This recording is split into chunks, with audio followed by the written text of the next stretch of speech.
क्यों डरें जिंदगी में क्या होगा, क्यों सोचें जिंदगी में क्या होगा, जो होना है वही होगा। कुछ मिले या ना मिले पर तजुर्बा ज़रूर होगा। हेलो एवरीवन, मैं खुशबू और आप देख रहे हैं आपका अपना यूट्यूब चैनल एजुकेशन टेक फिलो। सभी जानते हैं हम मध्यकालीन भारत का इतिहास पढ़ रहे थे, तो उसी से रिलेटेड आज का हमारा टॉपिक होने वाला है जो कि सल्तनत काल है। सल्तनत काल से रिलेटेड आज हम इस पूरी वीडियो में जानेंगे कि सल्तनत काल क्या था, कौन कौन से शासन हुए, कौन कौन से राजा हुए सल्तनत काल में। और मध्यकालीन भारत से रिलेटेड हम बहुत सारे वीडियोस बना चुके हैं, तो अगर आपने वो वीडियोस नहीं देखी हैं तो उन वीडियोस को भी ज़रूर देखिए। तो आज की वीडियो को शुरू करने से पहले मैं आपको बता दूं, हमने प्रीवियस वीडियो में मोहम्मद गौरी के बारे में पढ़ा था। तो लास्ट में हमने यही पढ़ा था कि मोहम्मद गौरी की मृत्यु होने के पश्चात जब मोहम्मद गौरी भारत आया था तो उसने सेनापति की नियुक्ति की थी। तो उन सेनापति में सबसे पहले कौन था? कुतुबुद्दीन ऐबक। कुतुबुद्दीन की नियुक्ति की थी। तो कुतुबुद्दीन ऐबक ने ही सबसे पहले सल्तनत वंश की स्थापना की थी। तो सल्तनत वंश की स्थापना करते वक्त कुतुबुद्दीन ऐबक ने एक नए वंश को जन्म दिया था। अब वो वंश कौन सा था वही हम जानेंगे, जिसको गुलाम वंश, दास वंश या फिर ममलूक वंश के नाम से जाना जाता है। तो इस चीज़ में आप बिल्कुल भी कंफ्यूज ना हो कि गुलाम वंश, दास वंश या ममलूक वंश तीनों अलग अलग हैं। यह तीनों अलग अलग बिल्कुल नहीं हैं, यह तीनों एक ही हैं। तो कभी भी एग्जाम में कुछ भी नाम आता है, इट मीन्स कि यह कुतुबुद्दीन ऐबक का वंश है। कुतुबुद्दीन ने इस वंश की स्थापना की थी। कब की थी? जब मोहम्मद गौरी ने कुतुबुद्दीन ऐबक को सेनापति नियुक्त किया था। उसके बाद जब मोहम्मद गौरी भारत से अपने गौर प्रदेश जा रहा था तो बीच में खक्कर जनजाति से मोहम्मद गौरी का युद्ध हुआ। उसमें मोहम्मद गौरी हार गया और उसकी मृत्यु हो गई थी। देन उसके बाद ही कुतुबुद्दीन ऐबक ने एक नए वंश की स्थापना की थी, जिसे गुलाम वंश या फिर दास वंश या ममलूक वंश के नाम से जाना जाता है। तो इस वंश का जो काल माना जाता है, जो टाइम पीरियड माना जाता है, वो 1206 से 1290 ईस्वी के बीच माना जाता है कि 1206 से 1290 ईस्वी के बीच गुलाम वंश रहा था। तो सबसे पहले इसके संस्थापक जो थे कुतुबुद्दीन ऐबक थे, जिनका शासनकाल क्या था? 1206 ईस्वी से 1210 ईस्वी तक। तो आई होप कि आपको बहुत अच्छे से समझ आ गया होगा कि किस तरह से गुलाम वंश की स्थापना हुई थी। और जब भी हम सल्तनत वंश के बारे में पढ़ते हैं तो गुलाम वंश के बारे में सबसे पहले आता है।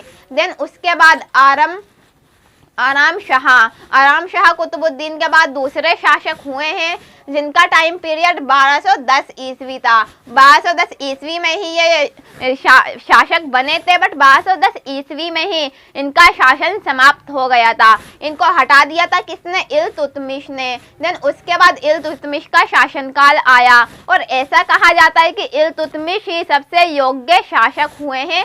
गुलाम वंश के सबसे योग्यशाली जो शासक हैं, सबसे ताकतवर जो शासक थे, वो इल्तुतमिश थे। और इन्हीं का शासनकाल सबसे ज़्यादा था। कितना? 1210 ईस्वी से 36 ईस्वी तक। तो इतना शासनकाल था इल्तुतमिश का। तो सबसे ज़्यादा जिस शासक की चर्चा होती है गुलाम वंश में, वो इल्तुतमिश ही है। देन उसके बाद रुकनुद्दीन फिरोज शाह। तो रुकनुद्दीन फिरोज शाह का जब शासन आया तो 1236 ईस्वी में आया। बट क्या हुआ?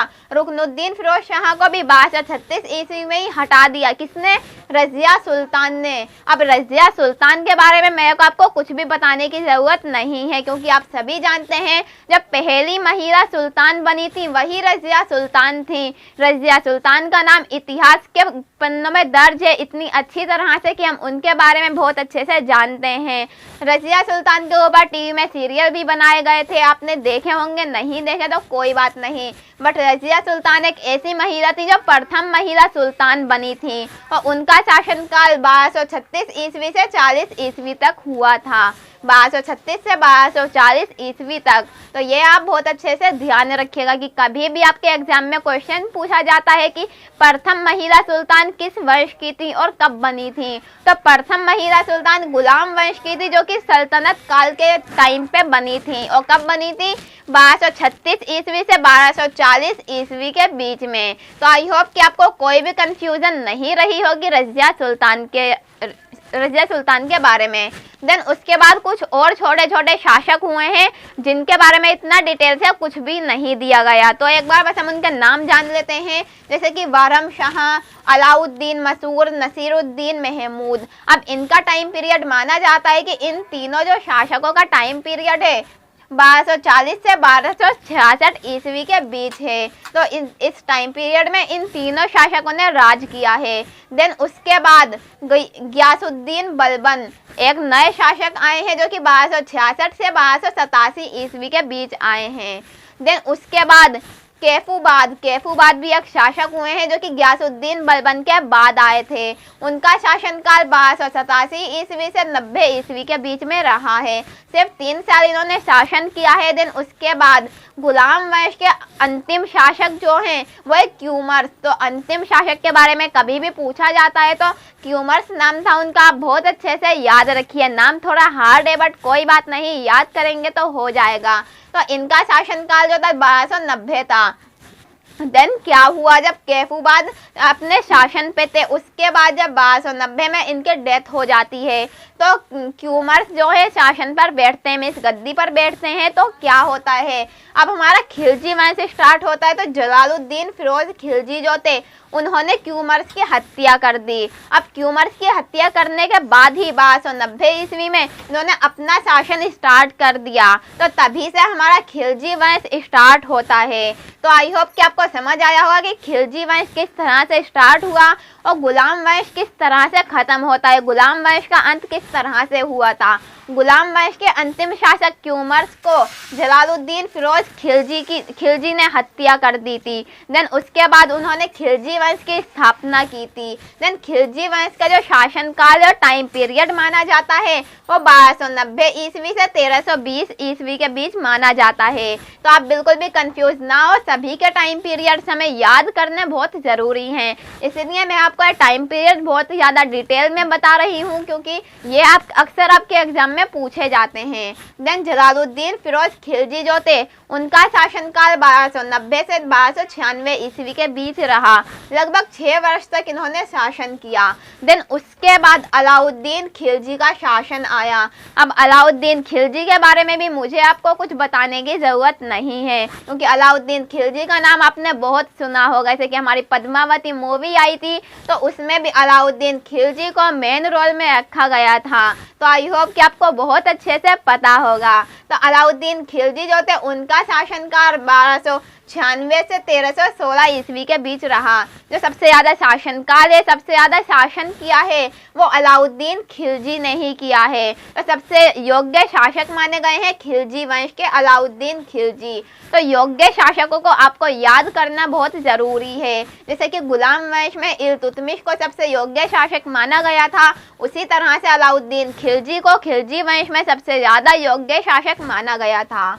देन उसके बाद अलाउद्दीन खिलजी के बाद एक नए शासक आए हैं शिहाबुद्दीन उभर। तो शिहाबुद्दीन उभर का जो शासनकाल है वो 1316 ईस्वी से 1320 ईस्वी के बीच है। लगभग 4 वर्ष तक ये शासन करते हैं। देन उसके बाद मुबारक शाह का शासनकाल आता है। इन्होंने 1320 ईस्वी तक ही शासन किया, लगभग 1 साल भी पूरा सा नहीं कर पाए। देन उसके बाद नसीरुद्दीन खिलजी का शासनकाल आता है जो कि खिलजी वंश के अंतिम शासक माने जाते हैं। इन्होंने भी ज़्यादा शासन नहीं किया, 1 साल भी शासन नहीं कर पाए। 1320 ईस्वी में ही इन्हें गद्दी से हटाकर एक नई वंश की स्थापना की गई थी। कौन से वंश की? तुगलक वंश की।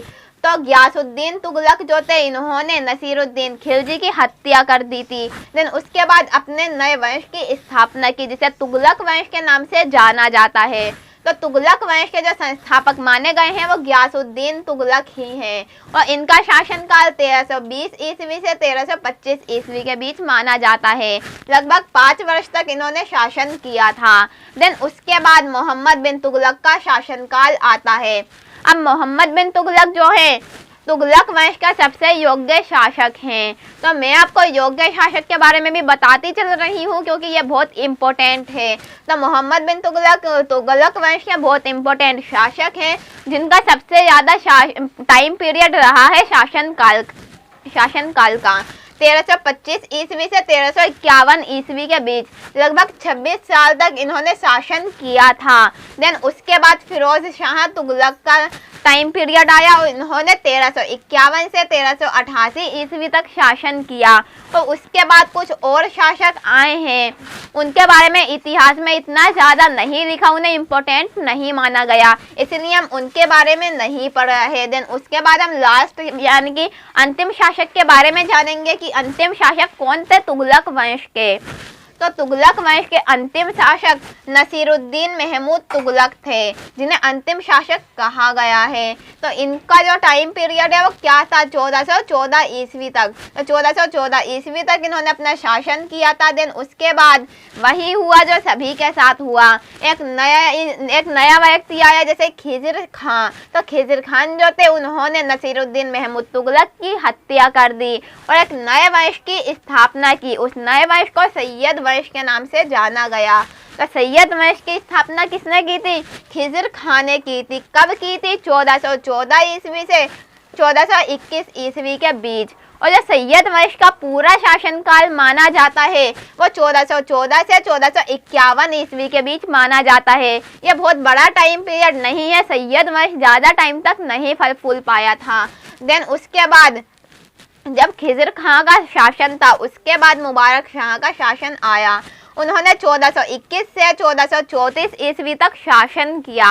अब 1421 से 1434 तक शासन करने के बाद अलाउद्दीन आलम शाह का शासनकाल आया। उन्होंने 1443 से 1451 ईस्वी के बीच शासन किया, लगभग 8 साल तक। देन उसके बाद क्या हुआ, एक नए वंश की स्थापना हुई। किस तरह से, जो हम पहले पढ़ते आए हैं उसी तरह से। जो बहलोल लोदी था उसने अलाउद्दीन आलम शाह की हत्या कर दी। आप जानते हैं कि जब भी कोई नए वंश की स्थापना होती है तो वह खून की बुनियाद पर ही होती है, किसी की हत्या करने के बाद ही होती है। तो इसी तरह से जब अलाउद्दीन आलम शाह की हत्या बहलोल लोदी ने कर दी थी तो एक नई वंश की स्थापना हुई। उस वंश को लोदी वंश के नाम से जाना गया और इस वंश का जो टाइम पीरियड माना जाता है वो 1451 से 1526 ईस्वी के बीच माना जाता है। तो बहलोल लोदी का हम शासनकाल जान लेते हैं। 1451 से 1489 ईस्वी के बीच माना जाता है बहलोल लोदी का शासनकाल। देन उसके बाद सिकंदर लोदी का शासनकाल आता है। तो सिकंदर लोदी जब शासन पर थे तो उनका टाइम पीरियड 1489 से 1517 ईस्वी के बीच माना जाता है। देन उसके बाद इब्राहिम लोदी, जो कि लोदी वंश के अंतिम शासक माने जाते हैं। इब्राहिम लोदी का नाम आपने सुना होगा, इतिहास के पन्नों में बहुत अच्छे वर्डों में दर्ज है इब्राहिम लोदी का नाम। तो 1517 से 1526 ईस्वी के बीच इनका टाइम पीरियड माना जाता है। सो आई होप कि आपको सल्तनत वंश के सारे जितने भी वंश आए हैं उन सब के बारे में बहुत अच्छे से पता चल गया होगा। इसके अलावा सल्तनत वंश में कुछ और नहीं है, जितने भी वंश आए हैं, जितने भी शासक आए हैं, हम सबके बारे में डिस्कस कर चुके हैं। तो आई होप कि आपको किसी भी शासक से या किसी भी वंश से रिलेटेड कोई भी कंफ्यूजन नहीं होनी चाहिए। और अगर आपको अभी भी कोई कंफ्यूजन होती है सल्तनत वंश से रिलेटेड देन आप कमेंट बॉक्स में कमेंट करके पूछ सकते हैं, हम उसे भी क्लियर कर लेंगे। तो आई होप कि आज की वीडियो आपके लिए बहुत यूज़फुल रही हो। सो अगर थोड़ी सी भी यूज़फुल रही हो तो वीडियो को लाइक ज़रूर करें और इसी तरह से लेटेस्ट वीडियो की नोटिफिकेशन के लिए चैनल को सब्सक्राइब ज़रूर करें। So thank you for watching Education Tech flow.